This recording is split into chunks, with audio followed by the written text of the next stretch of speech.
Oke, assalamualaikum warahmatullahi wabarakatuh. Selamat jumpa kembali di channel si pemburu orderan. Oke, selamat sore semuanya. Semoga Allah senantiasa memberikan kepada kita semua yaitu kesehatan, kewarasan, dan dilancarkan segala urusannya. Oke, untuk di video kali ini, di sini saya akan membahas tentang masalah order fiktif di belakangan ini sangat banyak sekali teman-teman. Ya, termasuk tadi malam ada subscriber saya yang menanyakan tentang order fiktif teman-teman gitu. Order fiktif gimana bang caranya supaya kita itu bisa melaporkan tentang order fiktif agar kita di cancel sama sistem dan uang itu bisa kembali ke GoPay saya, katanya gitu. Nah, di sini akan saya coba ya sesuai yang saya alami teman-teman. Dan mohon maaf, HP saya sekarang lagi dicas ya, lagi dimatikan ya, mungkin secara lisan aja ya teman-teman. Gitu teman-teman, supaya kita menghindari order fiktif dan kita bisa ya sambil belajar menganalisa order fiktif ya teman-teman, kita sudah harus tahu itu. Seandainya kita dapat orderan ya, rating, nah itu bisa kita lihat dari rating teman. Rating pelanggan itu kelihatan di situ. Kalau misalnya food, ini banyaknya food ya teman-teman ya, yang sering saya alami karena saya nariknya di sini hanya food sama GoSend aja teman-teman. Kalau GoSend jarang, fiktif yang banyak itu biasanya GoFood teman-teman. Jadi untuk GoFood ya, kita bisa lihat di rating. Kalau ada order masuk ke akun kita ratingnya 3, pokoknya di bawah 4, bayar tunai ya, kecuali bayar non tunai ya teman-teman. Kalau bayar GoPay, tapi teman-teman harus tetap, yaitu caranya harus pertama kita konfirmasi walaupun sudah bayarnya non tunai. Biasanya kalau walaupun bayarnya non tunai, terus rating jelek, itu biasanya terkendala dari sikap pelanggan ya. Satu, sikap pelanggan. Terus yang kedua, pelanggan selalu ordernya itu tidak sesuai dengan lokasi gitu teman-teman. Mungkin pas bikin akunnya itu memasukkan tempat alamat itu memang sudah benar alamatnya, cuman kan kita ada setelah menulis alamat yang jelas, kita di situ ada penyesuaian alamat berbentuk peta itu teman-teman. Jadi teman-teman bisa digeser, dipasin. Kalau petanya masih ada di gang sebelah, apalagi lewat 2 gang petanya, kita perbaiki dulu, ditarik ya, ditarik teman-teman, supaya pas di tempat kita yang berdiri ini gitu teman-teman. Itu supaya akunnya itu pas. Nah, setelah kita pas, baru kita pencet oke. Ini khususnya untuk customer ya teman-teman, khususnya untuk customer. Dan juga biasanya customer di saat bikin akun Gojeknya itu teman-teman, Google Map-nya masih belum diupdate. Nah, sehingga teman-teman tidak ngecek sudah benar alamatnya ya, sudah benar nulis alamat, sudah sesuai.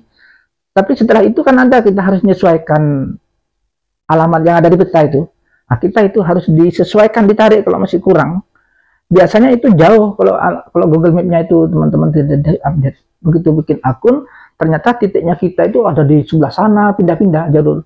Waktu pas pindah kita klik oke, ya sudah, titiknya di sana walaupun alamatnya di sini. Itu banyak sekali teman-teman.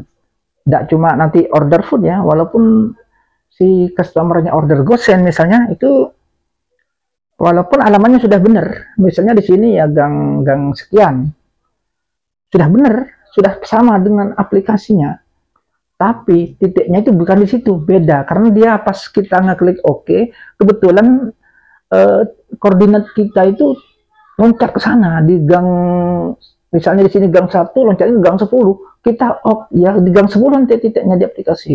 Nanti drivernya itu nyarinya ke situ. Nah, tapi kalau orang ngerti, customernya dia minta maaf bang, alamatnya salah, ini saya salah ketik, nah gitu udah beres. Jadi si driver itu akan menyadari teman-teman. Nah, tapi kalau ada juga yang begini, saya juga driver ya, tahu sering di chat yang seperti ini, bang, abang sudah lama nggak jadi driver?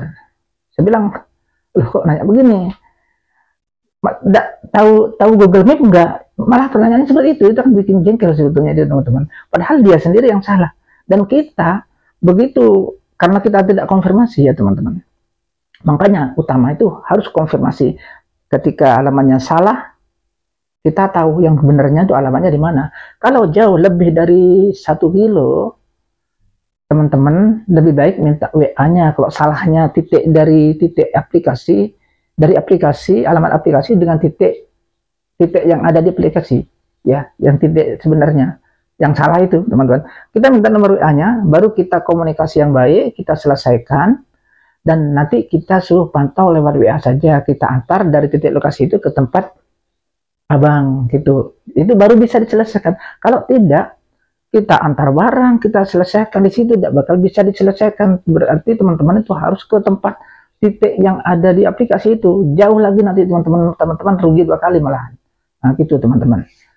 Dan tip, walaupun salah alamat, ya, nih teman-teman, walaupun salah alamat, jangan sekali-sekali minta, bang gimana nih alamatnya salah, beda dengan aplikasi.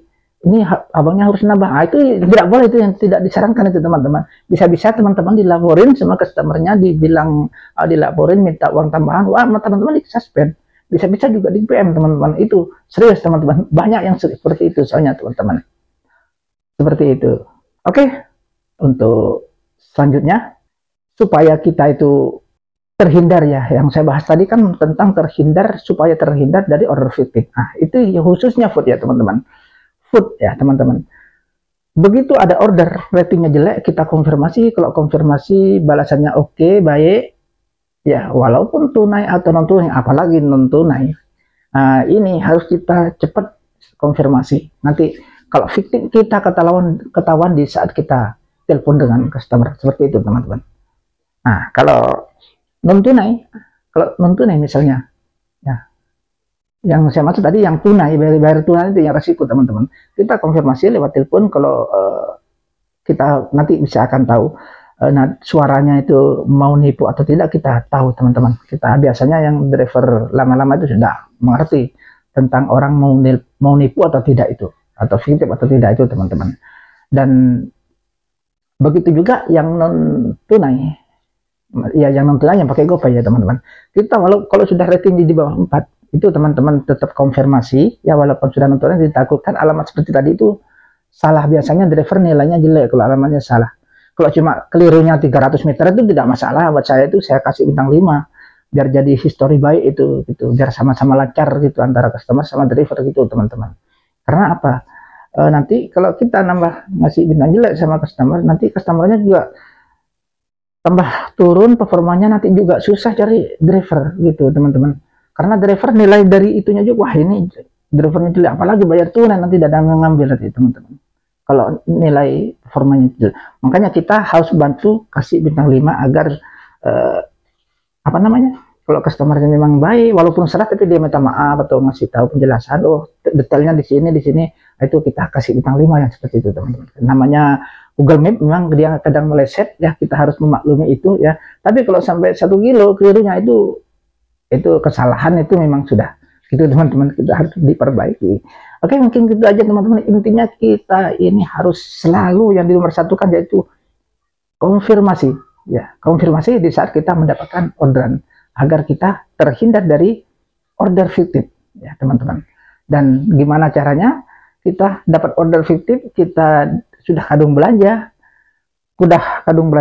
dan kita ternyata orangnya fiktif, ya, kita nyampe ke tempat ternyata orangnya tidak ada, tidak bisa dihubungi, dan itu bisa dengan cara kita tunggu dulu selama 20 menit, ya, tunggu dulu selama 20 menit. Mohon maaf di sini saya tidak mencontohkan lewat HP, kan HP-nya lagi dicas, lagi mati, tadi mati total. Terus setelah kita nunggu, di dalam nunggu 20 menit itu kita harus telepon, ya, telepon lewat internet itu biar kebaca oleh sistem. Berapa kali, 3 kali, walaupun tidak diangkat itu tidak apa-apa. Berarti kita telepon, biar ada histori kita nelpon. Nanti setelah itu tidak ada respon, setelah sampai 20 menit kita buat laporan di pusat bantuan itu, ya. Ketika kita dapat order nanti ada di situ pusat bantuan, dan di situ pilih kendala dengan customer, dan setelah itu pilih customer tidak bisa dihubungi, dan di situ ada urutannya nanti teman-teman. Setelah itu masih belum ada respon, tunggu lagi 3 menit, kita balas lagi, ngechat lagi ke pusat bantuan sampai 2 kali, 3 kali tidak apa-apa, ya, tidak akan tidak akan spamnya teman-teman. 3 kali tidak apa-apa. Setelah itu 3 kali juga tidak ada respon, tidak di cancel maksudnya, boleh kita nelpon lewat customer service.